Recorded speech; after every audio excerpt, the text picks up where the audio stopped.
Bismillahirrahmanirrahim. Assalamualaikum warahmatullahi wabarakatuh. Kita ketemu lagi dalam perkuliahan usul fikih, dan pada pagi ini kita akan membahas tentang kaidah usuliyah. Beberapa kaidah yang dianggap prinsip untuk diketahui oleh kita semua, yang tentu saja dapat digunakan dalam kaitan dengan istinbatul ahkam, menetapkan hukum dari dalil-dalilnya.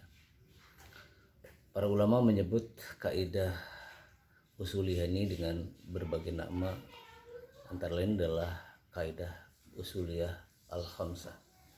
Jadi 5 kaidah usul yang dianggap prinsip.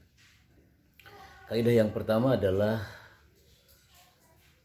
al-umuru bimaqasidiha, bahwa apapun tergantung pada maksudnya. Kaidah ini diambil dari sebuah hadis yang muttafaq alaih, yaitu hadis innamal a'malu binniyat wa innamal likulli imri'in ma nawa, bahwa segala sesuatu itu tergantung niatnya.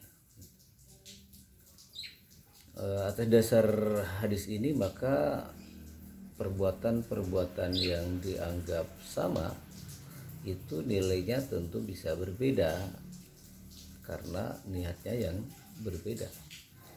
Sama-sama berkunjung atau datang di tempat lokalisasi, yang satu sebagai pelanggan, yang satu lagi katakanlah sebagai penyuluh, datang di tempat yang sama tapi nilai perbuatan itu berbeda. Yang satu diharamkan, yang satu dibolehkan, bahkan mungkin dianjurkan. Inilah kaidah al-umuru bimaqasidiha, bahwa apapun tergantung maksudnya.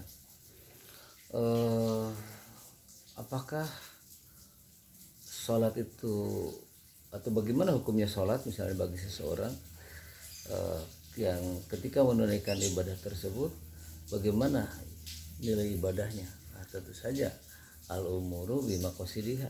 Jadi kalau sholatnya lillahi rabbil alamin gitu, inna sholati wa nusuki wa mahyaya wa mamati lillahi rabbil alamin, maka tentu itu merupakan ibadah. Tetapi kalau sholatnya ya karena tidak enak dengan tetangga misalnya, atau tidak enak dengan mertua misalnya, maka tentu saja sholat itu tidak bernilai ibadah. Mencari ilmu ibadah atau bukan? Tergantung juga.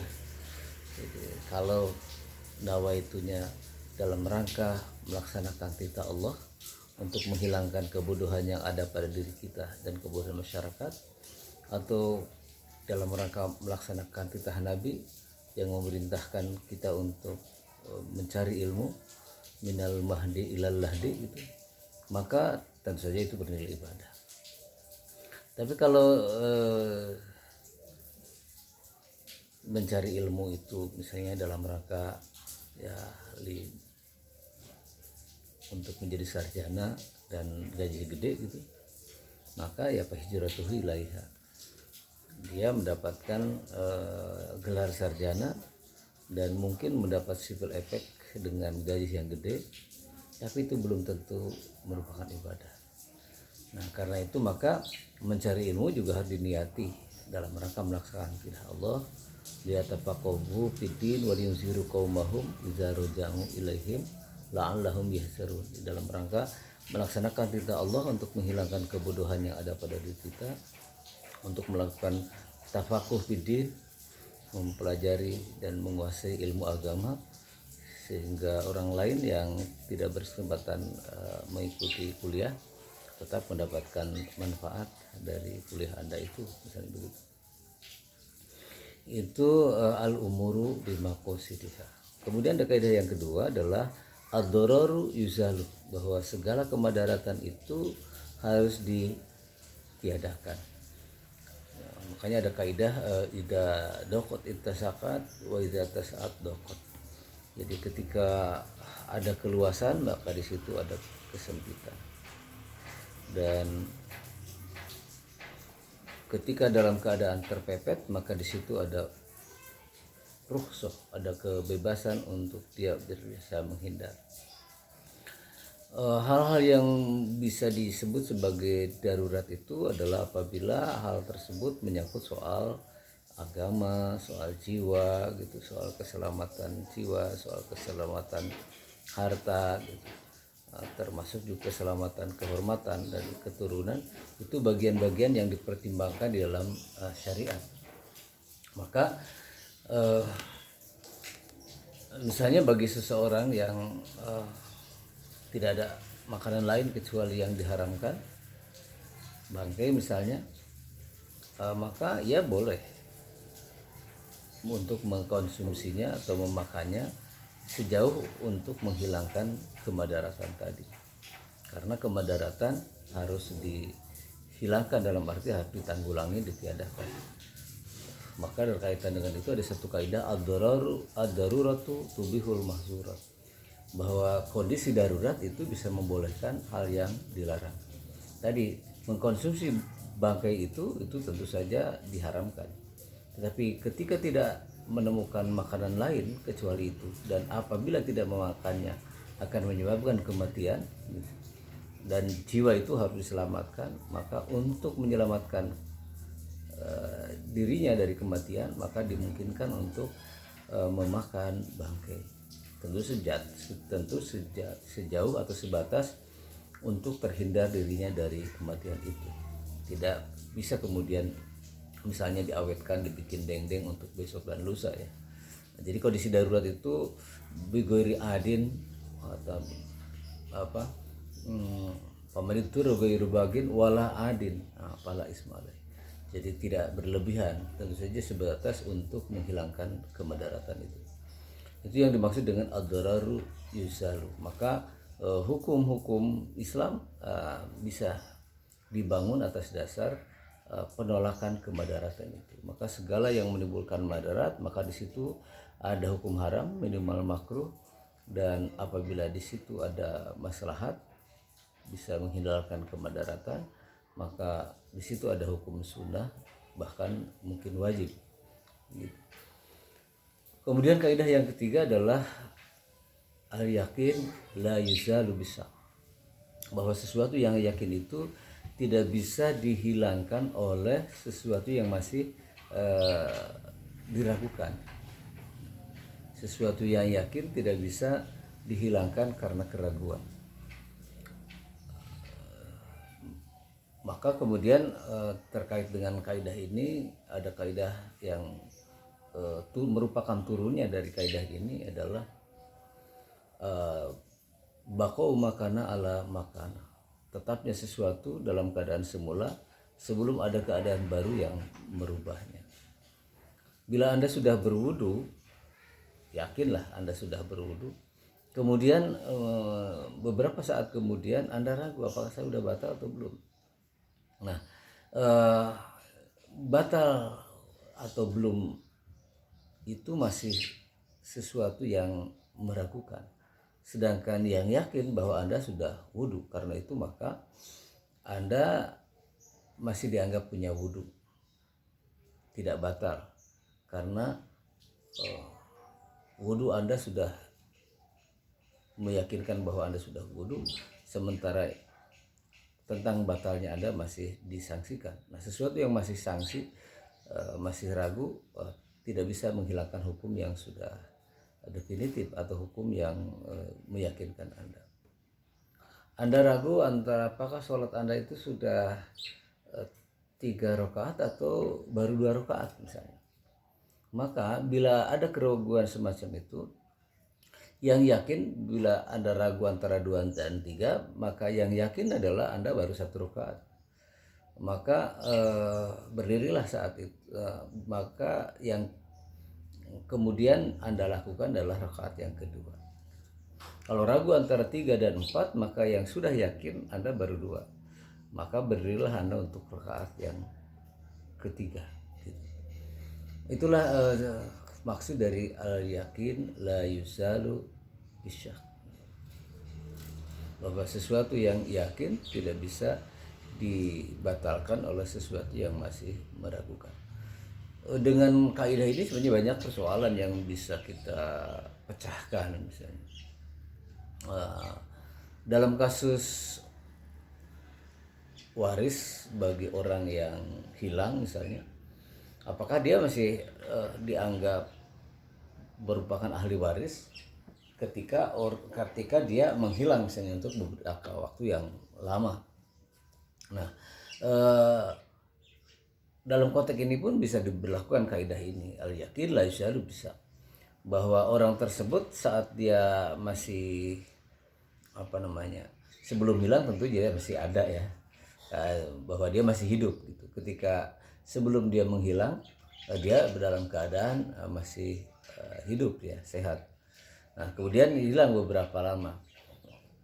Bahwa dengan hilang itu apakah dia sudah meninggal atau belum meninggal, maka itu sesuatu yang masih menyaksikan, diragukan. Yang yakin bahwa dia masih hidup, maka ia harus dipandang hidup sampai ada keyakinan atau dapat dipastikan ada bukti yang menyatakan bahwa dia sudah meninggal.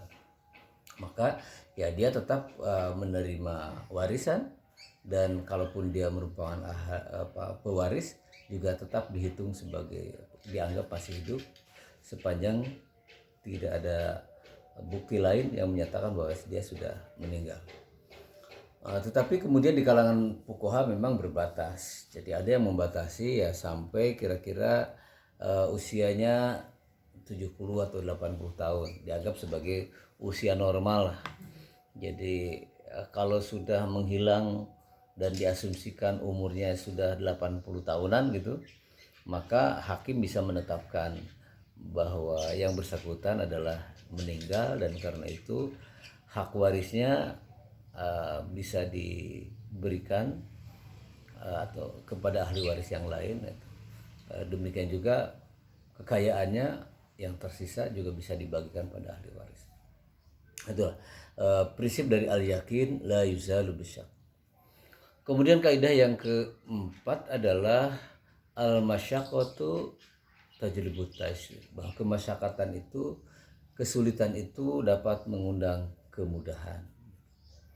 Ya, inilah mungkin hukum rukhsah itu berada dalam konteks ini. Ketika Anda bepergian dan dimungkinkan dalam pergian itu akan menyebabkan Anda sakit atau kelelahan, maka bagi Anda dimungkinkan untuk melakukan buka puasa.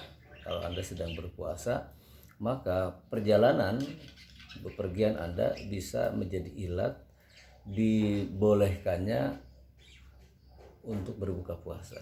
Mengapa? Karena tadi al-masyaqqatu tajlibut taysir. Jadi kesulitan itu akan mengantarkan Anda pada kemudahan. Tadi iza dokot, itu saat ketika kepepet, maka di situ ada keterbukaan, kelapangan. Wa idza tasaat dokot. Nah, kecuali kalau dalam keadaan lapang, maka di situ menjadi sempit. Nah, misalnya dalam keadaan normal Anda sholat wajib untuk dilakukan, ditunaikan dengan berdiri. Misalnya pada saat dia melakukan i'tidal atau takbiratul ihram, kemudian baca Fatihah, baca surat gitu. Nah, itu harus dalam keadaan berdiri. Itu dalam keadaan normal. Jadi ada ketika lapang, ketika dalam keadaan normal, dokot menjadi sempit, terbatas, tidak bisa nawar lagi gitu. Tapi iza dokot itu saat, tapi bagi dalam keadaan sempit, ketika Anda sakit, Anda berdiri tidak kuat misalnya, maka ya silahkan berdiri, duduk. Nah, duduk pun tidak bisa misalnya, maka ya silahkan sambil telentang atau sesuai dengan kemampuan Anda menunaikannya. Jadi terbuka ruang-ruang pilihan, kemudahan-kemudahan ketika ada dalam keadaan masyakoh, ada kesulitan. Sholat itu dalam keadaan normal, ya untuk sholat zuhur harus 4 rakaat, waktunya pun ditentukan jam 12 sampai jam 3 sampai datang waktu asar misalnya. Demikian sholat asar harus 4 rakaat dan waktunya pun ditentukan jam 3 sampai jam 6 sampai datangnya waktu maghrib misalnya. Nah, tetapi bagi Anda yang bepergian sejak dari rumah menuju satu perjalanan, Anda berangkat jam 10 atau jam 11 sebelum sholat duhur, dan diasumsikan Anda tidak bisa menunaikan sholat tersebut dalam perjalanan, maka Anda bisa menunaikan sholat duhur tidak harus 4 rakaat, tapi 2 rakaat saja dengan cara dikosor, dan tidak harus di waktu duhur antara jam 12 jam 3, tapi Anda bisa menunaikannya jam 4 atau jam 5 ketika sudah masuk asar. Itulah yang disebut dengan jamak takhir. Atau sebaliknya, Anda mau berangkat pada zuhur yang diasumsikan sholat asar ada kesulitan untuk bisa ditunaikan pada waktunya, maka sholat duhur Anda, sholat asar Anda itu bisa ditarik ke sholat duhur, ditunaikannya pada waktu zuhur, tidak pada waktu asar. Nah, itulah yang dimaksud dengan jamak takdim. Jadi, dan itu dilakukan bagi orang yang memang punya masalah, dalam arti punya kesulitan tertentu di dalam menunaikan ibadah tersebut sesuai dengan ketentuan azimahnya, sesuai dengan ketentuan asalnya. Itulah yang dimaksud dengan al-masyaqqatu tajlibut taysir. Kemudian yang kelima adalah al-adatu muhakkamah. Al-adah itu sama dengan al-urf, ya, tradisi. Jadi tradisi yang sholihah, tradisi yang positif itu bisa dijadikan sebagai hukum. Tradisi yang positif bisa dijadikan sebagai hukum. Memang tradisi itu kan ada dua, ada yang positif, ada yang negatif. Nah, tradisi yang negatif ya tentu harus dihilangkan. Nah, sedangkan tradisi yang positif bisa dipelihara, bisa dikembangkan. Di dalam hukum kita atau dalam tradisi kehidupan kita sering banyak sekali persoalan-persoalan yang tidak memiliki dasar hukum secara tekstual, tetapi hukum tersebut atau tetap diamalkan atas dasar kemaslahatan. Ya, misalnya pada dasarnya pernikahan itu sah tanpa harus, ya, dalam perspektif fikih itu ketika sudah terpenuhi syarat dan rukunnya, ada 2 pengantin, ada wali, ada saksi, ada ijab kabul, dan ada mahar misalnya, maka sahlah perkawinan itu tanpa harus dicatat di KUA. Tetapi dalam perjalanan kehidupan bangsa Indonesia saat ini, ketika pemerintah atau negara menetapkan hukum, ada perundang-undangan pernikahan, ya, perkawinan nomor 174 yang menetapkan bahwa perkawinan tersebut harus dicatat, ya, di dalam catatan kantor urusan agama atau menurut agama dan kepercayaannya. Yang apabila tidak dilakukan itu dianggap tidak tercatat oleh negara dan dianggap sebagai negara tidak mensahkan pernikahan tersebut, dan itu berdampak negatif pada kehidupan. Dia ada kesulitan untuk mendapatkan KTP karena persyaratan bikin KTP harus ada kartu keluarga, persyaratan kartu keluarga dia harus ada surat nikah. Nah, dan lebih jauh lagi misalnya bagi perempuan atau bagi istri dan bagi anak, ini juga menjadi masalah ketika suaminya tidak bertanggung jawab misalnya. Itu dia bisa tidak mendapatkan hak waris gitu, dari orang tua, dari suaminya atau dari bapaknya kalau dia seorang anak, ketika perkawinannya dianggap tidak sah.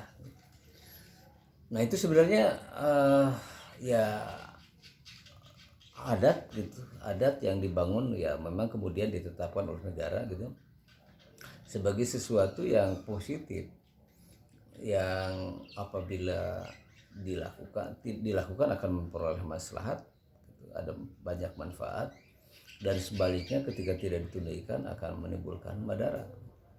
Nah, maka untuk persoalan-persoalan semacam ini itu Islam mengakomodasi dan dapat ditetapkan sebagai hukum. Baik dengan cara al-adat karena kebiasaan itu sendiri, atau karena ada kemaslahatan tadi, nilai manfaat yang mau diambil. Itulah yang disebut dengan al-istislah, maslahah mursalah, kemaslahatan yang bersifat umum, yang walaupun tidak ada dalil yang mengharuskannya, tetapi ketika itu dilakukan akan menimbulkan manfaat, maslahat, maka itu bisa menjadi hukum. Hukumnya bisa minimal sunnah, maksimalnya wajib gitu. Itulah beberapa kaidah yang secara singkat kita sampaikan. Ada 5 kaidah usul yang populer dalam usul fikih, yaitu al-umur bimaqasidiha, segala sesuatu tergantung maksudnya. Kemudian ad-darar rizal, bahwa kemudaratan itu harus dihilangkan, harus ditiadakan, harus ditolak begitu. Kemudian yang ketiga, al-masyaqqatu tajlibut taisir, bahwa kemasyakatan itu dapat menimbulkan kemudahan. Jadi setiap ada kemaslahatan